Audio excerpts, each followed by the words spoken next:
The viewing screen can actually be enlarged by clicking on this little gray arrow on the left-hand side. This will hide the thumbnails and just give you more real estate in order to view x-rays, which is really nice when you are viewing multiple series at one time. Again, we can click on that arrow to expand the thumbnails. Scrolling from one image to the next is just done by using the scroll wheel on the mouse, and you can scroll through your series. I'm going to start with the tools up on the toolbar above the images in order to demonstrate how to use them for chiropractic measurements. First of all, I'll show you that there are a lot of tools built into ImageSuite that are typically unnecessary, as they will be for MRI and CT image viewing. So typically we will create a second toolbar for the chiropractic measurements that you want to use. Likewise, when we're doing the installation and the training, we will set up a right-click menu in order for you to put in your favorite tools, and you can add as many as you would like in order to have quick access to them without going through the toolbar at the top. We'll start over here on the left-hand side of the toolbar, and when you put your cursor over a tool, you may see more than one tool listed in that toolbar. Frequency of use will get you accustomed to using the tools and where they are located. The top tool in the first one is Select Image. If you've been working with some tools over here on the image, let's say the magnifying glass, in order to turn those tools off, you will click on the Select Image button and it will turn off those tools. I'm going to do a really quick zoom to demonstrate our next tool in that line, which is Pan. If you've zoomed in on an image and you want to move around, left click and hold once you've selected the Pan button, and you can move through the image to view areas that you would like to focus on. I will go ahead and make the image fit back into the screen. Adjusting density and contrast in ImageSuite is just right click on the image. You can move left and right for density, up and down for contrast for perfect image viewing. Once you've made a change, you'll see that the first tool next to the Pan and Select Image is marked Undo. If you select the Undo button, it will change the image back to what you did before you made the changes. The next tool over is Redo. Redo will recreate the changes that you did to that image. The following tool is called Reset.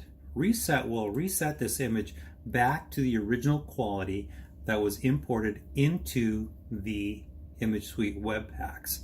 I'm going to drop a simple annotation onto this image.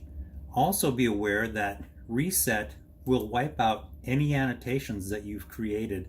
So please be sure that you are very careful with the Reset if you've already created annotations. Our next tool is a list of markers. We have 3 different pages of markers. These markers are customizable. If you do not see a marker that you would like to use, we can create it, and we can also reorder them so that they're in the correct order for your use. Once you click on a marker, click on the image, and then you can left click and hold and resize that marker. You can also place it in an area that you would like to have it. As long as the Select Annotation button is highlighted, you can even hit the delete key and get rid of your annotation. Again, I'm going to drop an annotation on here just for simple tool information. This button here says Show Annotation. If during the course of going over the x-rays with your patient in your reported findings, if you would like to show the image without your annotations and measurements, click on the Show Annotation and it will temporarily hide that annotation until you click on the Show Annotation button again. This will hide them without deleting them. Now, the next button is Show Overlay. That means the information in the 4 corners of the imaging area. If you're viewing more than one image at a time and you'd like to have this information hidden in order to show the images more plainly, you can click on the Show Overlay button and it will hide that information. The patient's information is still listed on the left-hand side above the thumbnails. We'll click on that button so the information does come back. We have two different zoom tools. A standard zoom. If we left click on the standard zoom, and let's say we want to zoom in on C1, C2, we would left click on that region and pull the mouse towards us, and that's where it will zoom. The next tool over is again fitting the image to the height of the screen. The second zoom tool is called region of interest. Region of interest is just plainly drawing a box around the area that we would like to view. Let go of the mouse button and it will zoom in to that region. We also have three different magnification boxes: 2x, 4x, and 8x magnification.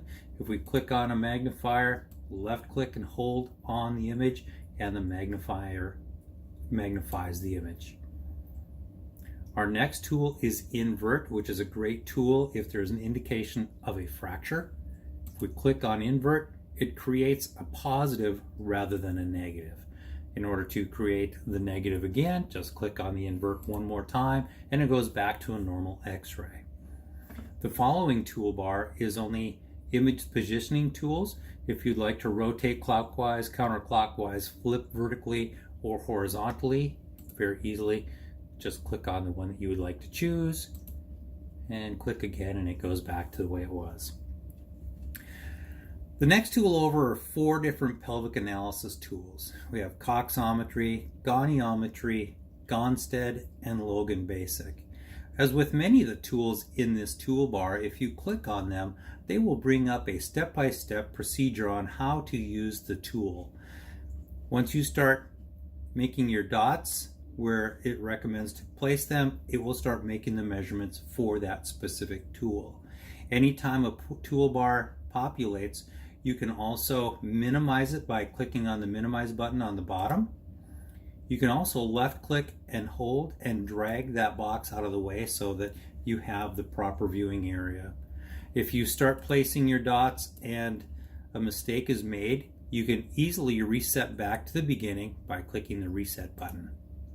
Or if you'd like to close out of the tool, click on the X and it closes out of the tool. One tool I skipped and I will go into, let me reset this image back to normal.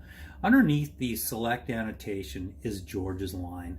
George's line is a very simple tool. You can follow along with the toolbar, which basically states placing a dot posterior, superior, and inferior of each vertebral body, and it will start measuring the translation of each vertebrae. On your last measurement, double click and it will stop the tool. Click one more time and the toolbar goes away. I'm going to go ahead and delete that annotation so we can get into our Cobb angle tools. There are 5 different Cobb angles: standard Cobb angle, absolute rotation angle, extended Cobb angle, offset Cobb angle, and Lippmann Cobb. Let me go to an A to P image and we'll demonstrate the Cobb angle first. Click on the Cobb angle and it will show you how to use this tool. You are basically left clicking and holding and dragging a line. Click one more time in order for that line to stop. Then you will drag the cursor down and it will create a perpendicular line. Our next line, we're going to left click, hold, and drag, and click again. And once again, it will create a perpendicular line, which needs to intersect with the original perpendicular line in order to create an angle measurement. I will reset this image one more time. You can play with the rest of these as they all have a indicator on how to use the imaging tool. I will now explain the Lippmann Cobb, which is a very basic angle measurement without using a center point for the angle. Similar to the Cobb's angle, left click, hold, drag, and draw a line. Click one more time. Left click, hold, and drag and draw a line for the second line.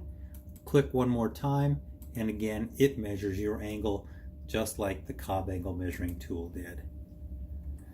I'm going to go to the lateral cervical. Oh, we'll do it on the lateral lumbar. So in order to measure an angle on a lateral image, it's very simple using the Lippmann Cobb tool. I will drag this out of the way. If you want to measure the angle between L1 and L5 or C2 and C7, very easily draw a line down the back of the vertebrae that you would like to measure from. Click. One more time down the back of L5. Click. And it measures the angle for you. You'll notice that the lines do not need to intersect in order to create this angle measurement. We have 7 very basic tools: protractor, an arrow to point to something of interest, a free area which you can draw around an area of interest, marking spots if you would like to mark spots on the image. Very simple, just click where you would like these spots to be. When you are done, double click on your last spot in order to make the tool stop.